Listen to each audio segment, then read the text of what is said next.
বিশাল ব্যবধান ছিল। আমরা সেই ব্যবধান দেখে, আমরা সেই বৈষম্য দেখে সেই থেকে আন্দোলন করে যাচ্ছি, কিন্তু আমরা আজও সফলতার মুখ দেখতে পাইনি। বর্তমান সরকার যেহেতু বলেছে যত সময়, আমি বলবো যত সময় ইতিমধ্যেই শেষ হয়ে গেছে। 2020 সালে ছিল একটি যত সময়, তারপর 2025 সাল ছিল একটি যত সময়, এখন তারপরে আরো একটি বছর গত হয়ে গিয়েছে। আমরা আর পারছি না।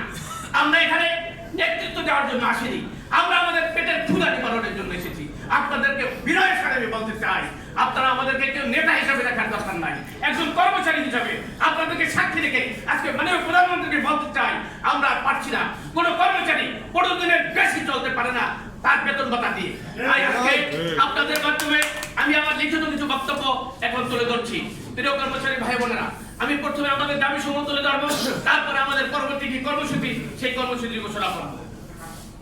সম্মানিত সাংবাদিক ভাই বোনেরা, আমাদের দাবি আদায়ত্ব পরিষদের যে 7 দফা দাবি আছে আপনারা অনেকেই হয়তো জানেন, তারপরে আমি লিখিত আকারে আপনাদের সামনে তুলে ধরছি সংক্ষিপ্তভাবে। 1 নম্বর, অনিশ্চিত চারের ভিত্তিতে 12টি গ্রেড সর্বনিম্ন বেতন স্কেল 35,000 টাকায় নবম পে স্কেল বাস্তবায়নের নির্দেশে আগামী 2026-27 অর্থ বছরে বাজেটে অর্থ বরাদ্দ রাখাও সরকার কর্তৃক গঠিত পে কমিশনের সুপারিশকৃত বৈষম্যহীন নবম পে স্কেল এর দ্রুত গেজেট প্রকাশ করে 1 জানুয়ারি 2026 থেকে কার্যকর করতে হবে।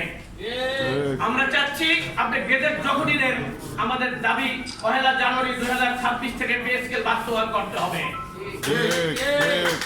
কারণ বিগত দিনেও দেখা গেছে, বিগত দিনে যে সমস্ত পে স্কেল দিয়েছিল সেই গেজেট প্রকাশ করছে 6 মাস বা 1 বছর পরে, কিন্তু কার্যকর হয়েছিল তার পিছনে 6 মাস বা 1 বছর আগে থেকে।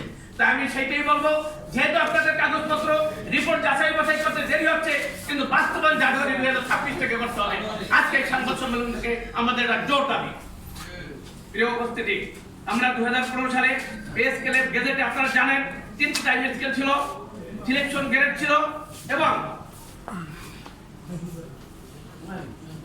2015 সালে পে স্কেলের গেজেট ধারণকৃত 3টি টাইম স্কেল, সিলেকশন গ্রেড পুনর্বহাল এবং গেজেটের জ্যেষ্ঠতা পুনর্বহাল করতে হবে।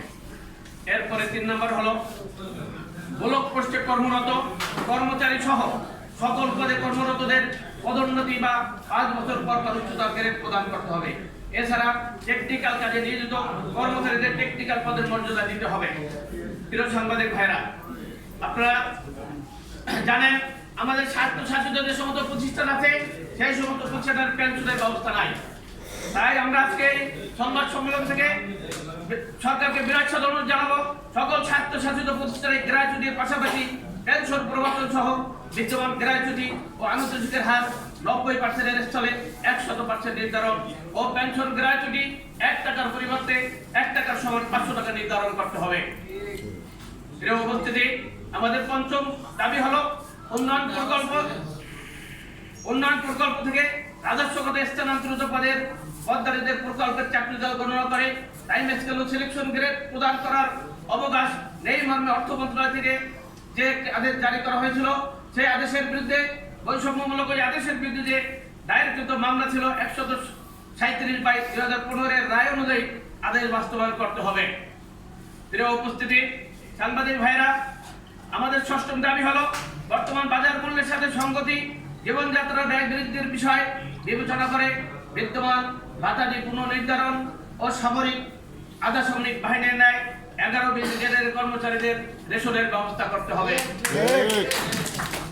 প্রিয় উপস্থিতি, আমাদের 7ম দাবি হলো প্রজাতন্ত্রের কর্মচারীদের মধ্যে বেতন ও পদ বৈষম্য নিরসনের লক্ষ্যে সচিবালয়ের ন্যায় সকল সরকারি আধা সরকারি দপ্তর, অধিদপ্তর, পরিদপ্তর ও স্বায়ত্তশাসিত প্রতিষ্ঠানের এক অভিন্ন নিয়োগ বিধি প্রণয়ন করে কর্মচারীদের মধ্যে সৃষ্ট বৈষম্য দূর করতে হবে। আমি শুধু এই দাবিটার বিষয়ে আপনাদের একটু কথা বলতে চাই।